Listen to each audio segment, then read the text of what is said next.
So anybody could potentially become a TED talker, Yeah, right? With enough absolutely. practice and enough commitment. Think about who's there desperately waiting your expertise, and that's enough to take that step. So that's the thing. Don't be greedy. Put your message out there because there are people that are suffering and struggling, and they're waiting for you to show up. Hey there, welcome to the show. If this is your first time here, this is a show for you. If you're a coach, business owner, entrepreneur, you're gonna get some value out of this. In today's episode, we are talking to Lucas Mattiello, who is a confident speaking coach. Now, he's worked with TED talkers from around the world, and he's done some amazing stuff. So in today's video, we are going to be covering how to use vulnerability to your advantage, the secrets of confident speaking, how to find strong commitments, how to practice being a role model, transformation that comes from letting go of perfection, what makes a TED talker special. Then we're going to talk about what you need to be a confident speaker, the deepest forms of personal development, and then at the end, we're going to be giving you some bonus tips for you if you're a coach. And make sure you stick around to the end of the episode where speed round, kind of spoiler alert, isn't so speedy this time around. However, we touch on topics that will help you jumpstart your business and get you to the success that you totally deserve. Enjoy. Welcome to the show, Connect the Dots. How are we doing, my friend Lucas? We're doing very well. Thank you so much for having me, Alex. Of course. And so I've been connected with you through one of my previous podcast guests, Jackie. And he's a phenomenal guy, said some amazing stuff about you. And today, for the viewers who are listening in, we're going to be talking about confident speaking. Now, for those of you who don't know Lucas, Lucas works with entrepreneurial business leaders to help them become confident on camera, in person, and basically making their business boom through confidence. Is that right? Absolutely.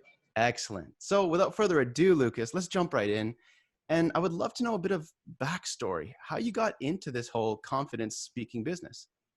Yeah, it's a backwards journey. I mean, I didn't start off wanting to have a business or anything of this sort, but I was a guy that was struggling as a teenager with anxiety, and especially in wrestling, that would come up a lot. And I was just always thinking that I was going to die. I didn't know I was having anxiety and panic attacks. I knew the sensations and also the shame. I had a lot of fear about telling other people because I thought I'd be judged. And so I lived this lie for 15 years until I was 29, got laid off for my job. And the anxiety and the panic attacks got really intense, really frequent. And that's where went to the doctor, and he's like, you need to get some professional help.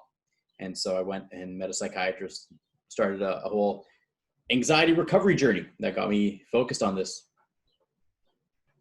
Nice. Thank you for that. And, I love to say and acknowledge the guests that come on the show who share their vulnerability, because that's not always easy. And I'm sure you've experienced it yourself. When you share these vulnerabilities, they're not actually a sign of weakness. They're a sign of strength. Mhm. And whatever it is that you're creating now, I would love to hear more about how you use that strength from that vulnerability to propel you forward and get you helping people to find their confidence. Absolutely. That's a great point. And I mean, for many years, I did find it was a big insecurity, a big vulnerability. I didn't want anyone to find out. And what I realized was that I put out so much energy trying to avoid people from getting to know me. And it was in that I was always afraid of the judgment, but your world shrinks and you can't be authentic. And so kind of moving through that with the work that I do today, you can come in and say anything. I don't care what you've been through, whether it's just your own fear, whether it's addiction, whether it's some type of abuse that's been done to you. The only thing that I care about is you're in that room to acknowledge, to feel, to heal, and to become the best version of yourself. And so that's what really sets it up for people, is that they're like, I can open up and I can share things that maybe I've even shared to my romantic partners. And that's where, because the shame, that's what really holds people back. Yeah, for sure. And to create that space for the people to open themselves up and feel that safety, that reassurance that there's not going to be any judgment or, anything to be scared about. That's really powerful. And that's something too that I use in my coaching. So I'm glad that you do it as well. And so tell me, what are the secrets to confident speaking? And there's a lot in there. And if I was to boil it down to some fundamentals, so I have a called the hierarchy of confidence. I think that'd be a good place to start. So it's the framework that I take people through, from people that are deathly afraid of speaking public to when I work with TEDx speakers getting ready to do the talk of their life. Everyone has to go through it, and there's always a gap. There's certain just they're like, oh, there's a little piece here that I need to work on. And the foundation is compassion, and it's compassion for yourself. That's the foundation to this all. And so if you were to become confident and put yourself out there, the first thing we got to look at is your inner critic. How are you talking to yourself? So that's the first piece, is compassion. The second is commitment. It's get clarity on your goals. Where are you going with this? Because if you don't have a clear goal, the fear is going to come up and you're going to go, not worth it, and avoid it. And then the third one, and this is one of the most important pieces for confidence, is courage. All my clients come in to either Confident on Video course or Speak with Confidence, and they say, oh, I want to be on stage. I want to be able to have fun. I want to speak my truth. I say, great. But confidence, it's built on the foundation of courage. And courage is taking action in the face of uncertainty. Most people, they'll say, I'll put myself out there if I know everyone's going to love me. It's going to go well. I'm going to do a great job. I'm going to make sales, whatever the conditions are. They're looking for the certainty, and you're never going to get it. And so it's only in giving that up and saying, look, and to this, I share with my clients, I go, look, you need to celebrate the action, not the result. You know, people always, they focus on the result. It's like, doesn't matter about the result. It's the action. It's that courageous action of putting yourself out there, doing that first talk. That's what's going to build that reference point that you can do it. And so that's something that when we look at, so it goes courage and then competence, because once you do that skill enough, you become competent at it. Then conviction is the fifth one. And conviction is where you can speak with power and say, like, you're speaking from that place of certainty, and you need to have that skill set to get there. And then the sixth is confidence. And that's where you have it. And you're like, I believe in myself, my abilities. And that's where you're in a space where it's not, can I create this? It's what can I create? And that's where the choice comes into. You have free reign about what you choose to create and go for. Nice. Thank you for that. And what I heard in that, or the insight that came to my mind, was being certain of uncertainty is also a source of confidence too. Yeah. Having the ability to let go and say, I don't know what I'm going to say, but trust in yourself, and have that ability to say, I have everything I need. What I'm about to say is coming from a place of servitude. Oh, totally. Right. And knowing that judgment will come in many forms, but it's what we do with that. Mm-hmm. Right. Awesome.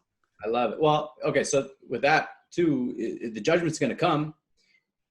Most people, they hear negative comments from other people, and they allow that to stop them from going for their dreams. And they're looking for that critic, because deep down, it's either going to be that they don't believe they can do it or they don't deserve it. And so that's the other piece too, is a lot of times, my clients say, oh, what if I get a negative comment? I go, okay, so you're telling me you're going to give up on your dream because someone that you don't know writes some words on some social platform like YouTube. Like, hang on, you got your dream life and, not dying with regrets over here. And then you got random comments from someone that you don't know and have no investment in.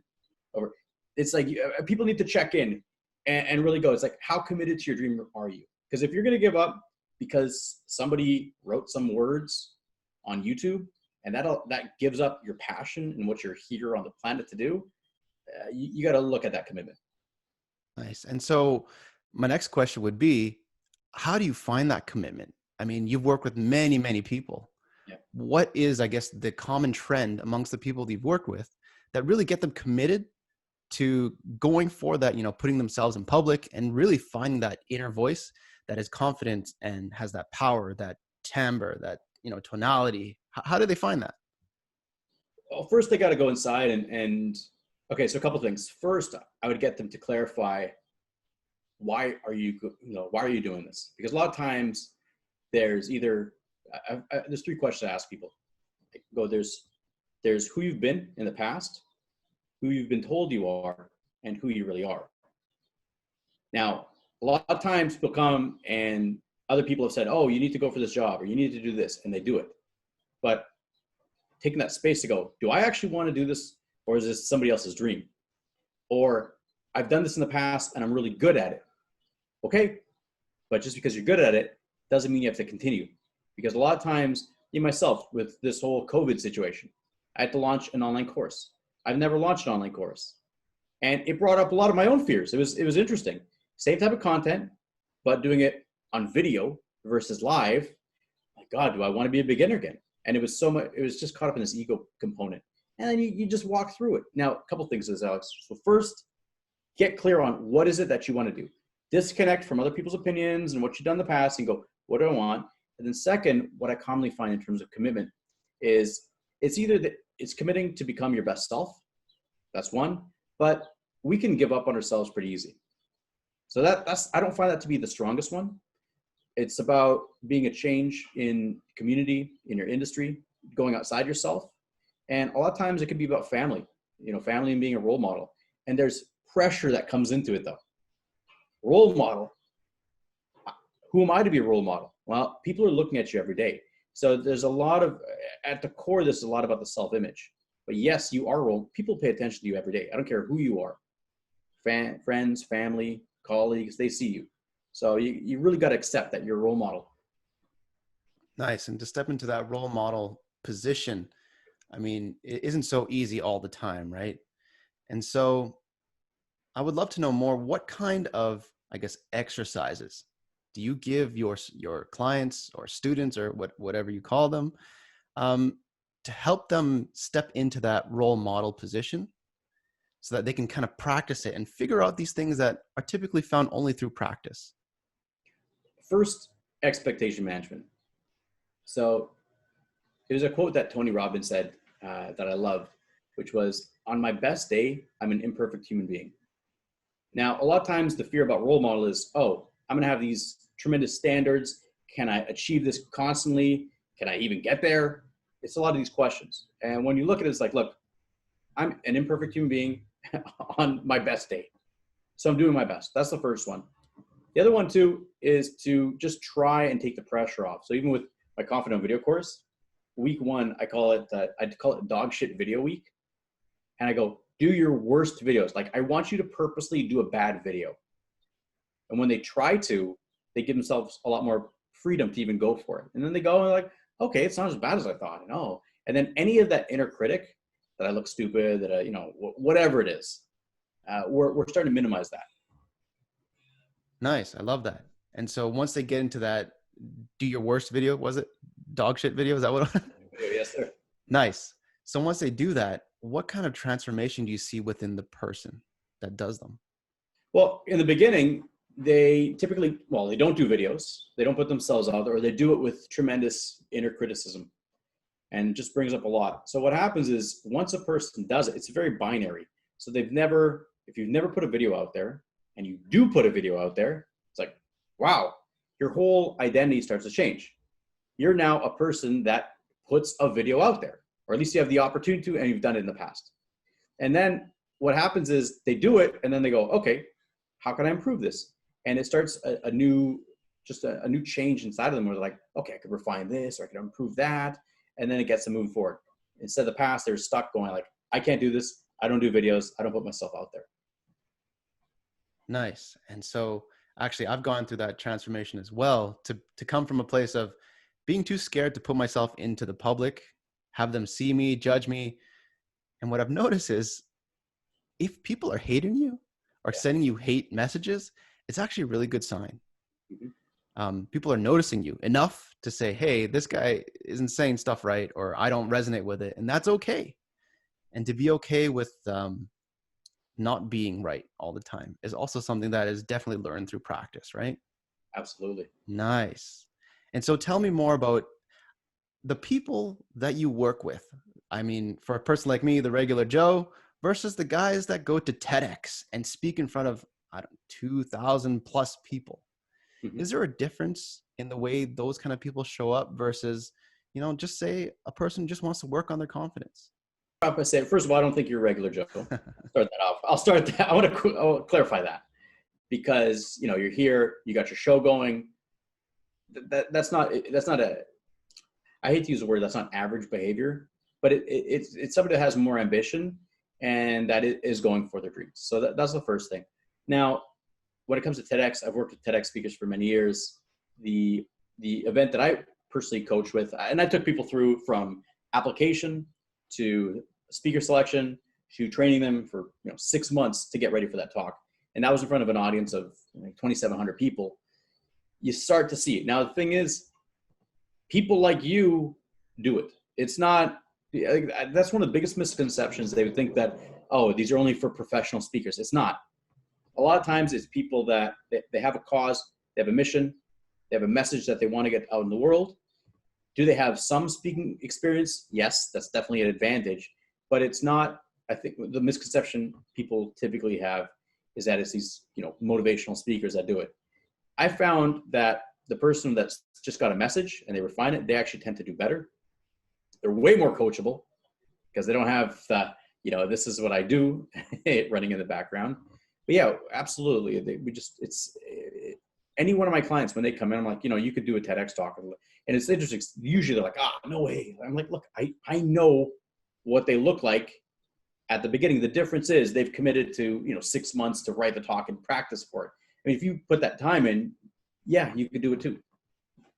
Right. And I guess it comes back full circle to the whole, you put 10,000 hours into anything, you'll get good at it. Right. Mm-hmm. Wow. So anybody could potentially become a TED talker, right? Yeah, with enough practice and enough commitment.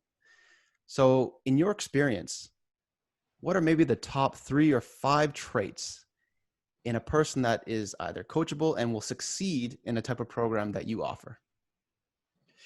That's a very good question. A very good question. Okay, so I typically work with heart-centered, purpose-driven entrepreneurs, whatever you want to call it. There seems to be some terms now floating around. I didn't realize it still recently. And what this is my clients, they want to make money, but they're more interested in making a difference in the world because they look at money is the byproduct of putting your message out in a bigger way, helping more people improve their lives. You're going to make money. Okay. So that's the first thing. Now, in terms of traits that I look for, the first is you got to be open to change. Sometimes people come in, and that's why I have calls with people before our trainings, just to see if they're a fit. The most important piece, in my experience, is personal development, because it's very little to do with the technical side. The technical side, we can map that out very quickly. There's not that many fundamentals of speaking in public or being with confident, but it's more the inner game. So that's the first thing, is just really doubling down on the personal development. 2 is just the ability to be open about what you're experiencing, because when people withhold, I always tell a lot of my prospective clients, they're like, what if I don't get any results? I go, look, the only way you're not going to get results is if you don't show up. If you don't walk in that door, walk in the door, and then we'll take care of the rest from there. But then even when they're in there, if you're feeling defeated, if you're feeling sad, embrace the resistance. And so that's a big thing too, because the resistance comes. I remember I had a client back in January.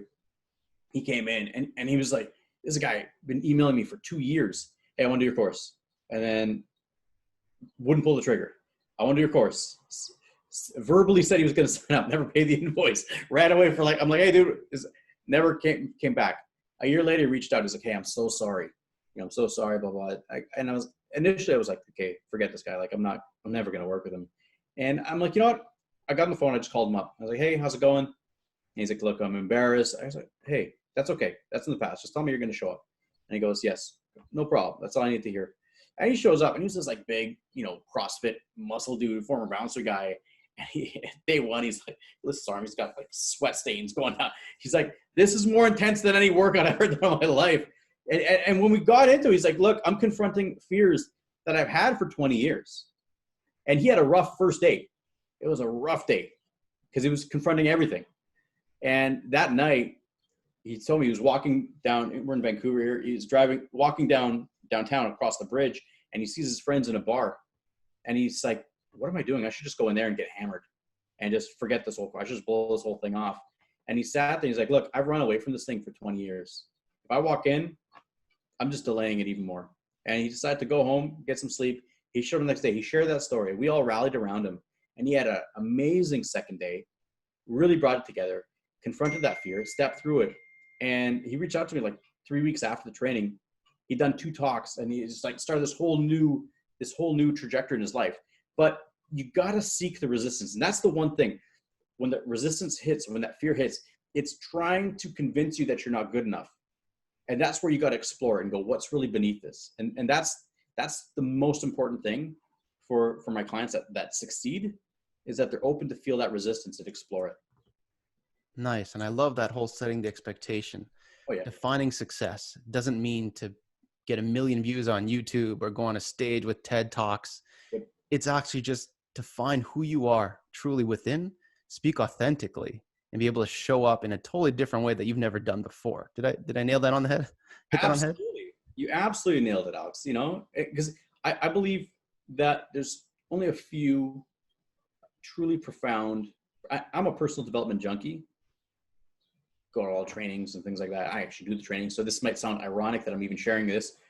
That said, I believe that the deepest form of personal development comes from putting yourself out there, speaking on video or on stage, relationships, like long-term relationships, and silence, like a Vipassana, silent meditation, because that's where you cut all that noise out. In my experience, that's the deepest place for personal development, because when you put yourself out there, there is no greater fear than to be humiliated and kicked out of a tribe. And, you know, a lot of my clients, maybe they had sales for a company in the background, and then they become self-employed and they can't speak, they can't sell. It's because there's no greater way for you to feel that you're worth it. You can sell other people's products. When you're putting yourself out there, that's the biggest challenge. Nice. And always putting yourself out there isn't easy as well. So the people that are listening to this show, they're a bunch of coaches, entrepreneurs, and people who really love personal development. So I love the fact that you said you, even as a coach, are a lifelong learner in some ways, and you continue developing yourself as well. So thank you for that. Oh, yeah, constantly. You have to. For sure. I'm totally right there with you. And so it's also interesting how you brought up that even big burly men who are CrossFit with tons of muscles can still feel small within them, right? And to face those fears and feel that resistance. Now, there are 2 types of fears that I've found. One fear is the subconscious one. We don't know why it's there, where it stems from, but it's there. And it stops us from doing so much. And then there's that other fear, the fear of feeling uncomfortable, feeling that resistance. And that's the one that I believe helps people grow. When you are able to shine the light on that, you're able to actually take on so much more, show up so much differently. And once you step into it, especially, I guess, in courses like yours, you see some phenomenal things. Would you agree? Oh, yeah, absolutely. Nice. Awesome. Okay. So before I ask you how people can reach out to you and talk to you, I have this section on the show called Speed Round. Okay. So this is a fun little section where I'm going to give you some prompts and you're going to fill in the blanks. All right. Are you ready? I'm ready. Excellent. Here we go. My favorite mentor is Gary Vaynerchuk. Gary Vaynerchuk. Why? Gary, I would take a bullet for Gary V. Hopefully that is not non-lethal, but non-lethal. But when I was, do you want me to expand on this or? Okay, cool. So I was starting off. I worked in finance, lost my job, went to the mental hospital, entered a stress management program, rebuilt my life, and I had this idea to help people just by sharing my story. I had so much anxiety and fear about putting myself out there and just feeling not good enough, imposter syndrome, all these elements. Started getting asked to do talks. And I was combined with this. So here I am, imagine I'm 29, 30, in my parents' basement, got this blog, no idea how I'm gonna do anything. I got outside pressure, people saying that I'm wasting my life, that I'm wasting my time. Entered a business program to start up a business. It was government funded to get started and not be unemployed. They ended up kicking me out, saying that it was irresponsible for them to allow me to continue this business, that it would never work. So all this outside pressure, deep down, I knew that I could do it.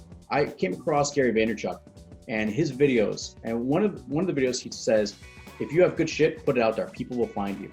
And I clung to that. this is, I guess, back in 2010, 2011.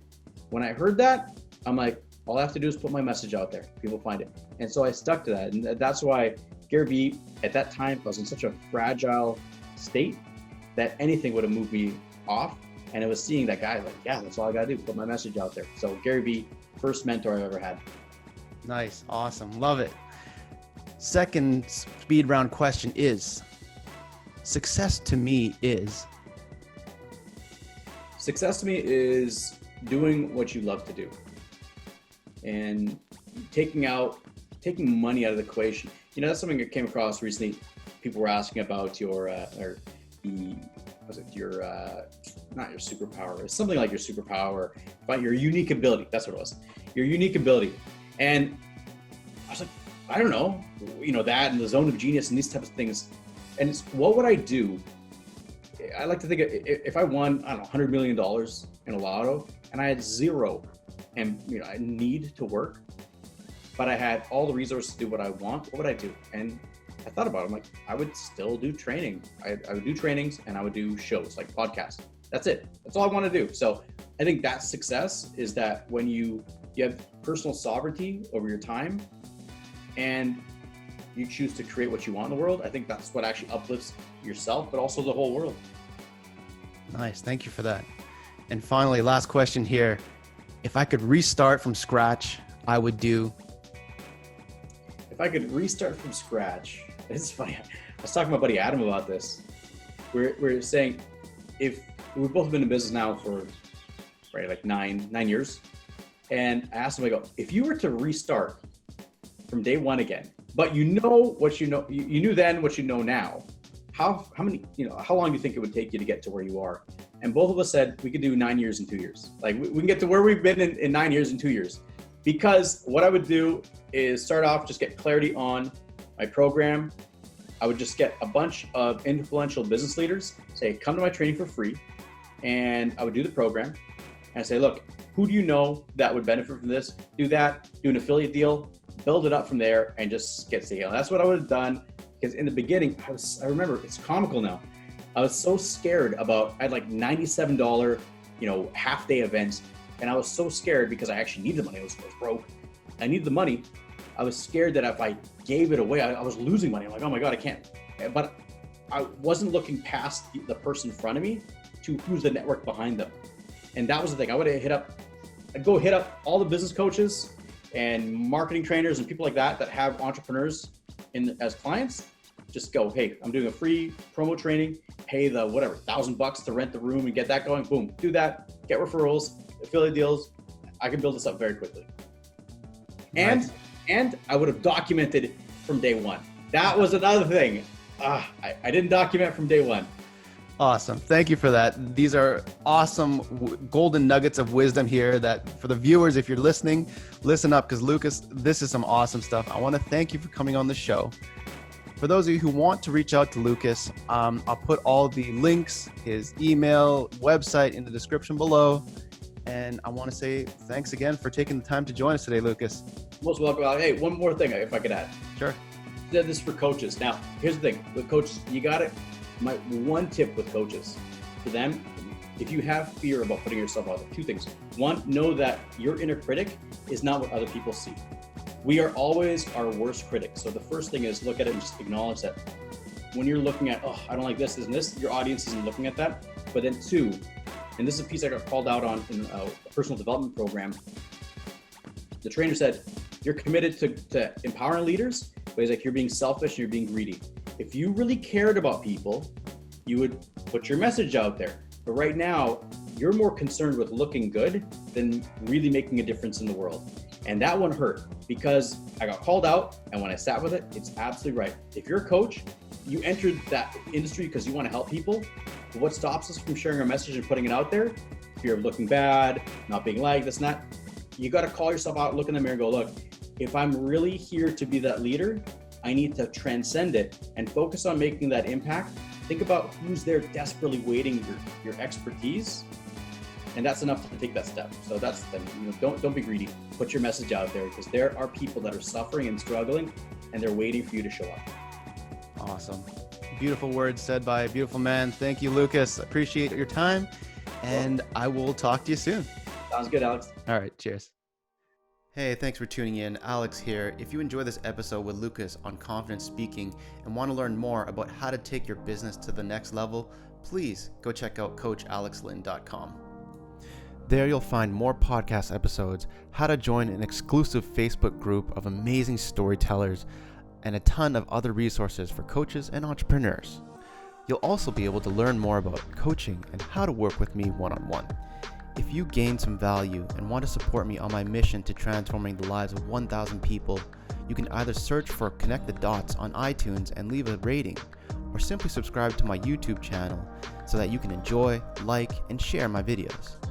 So thanks again for listening, and I'll see you in the next episode.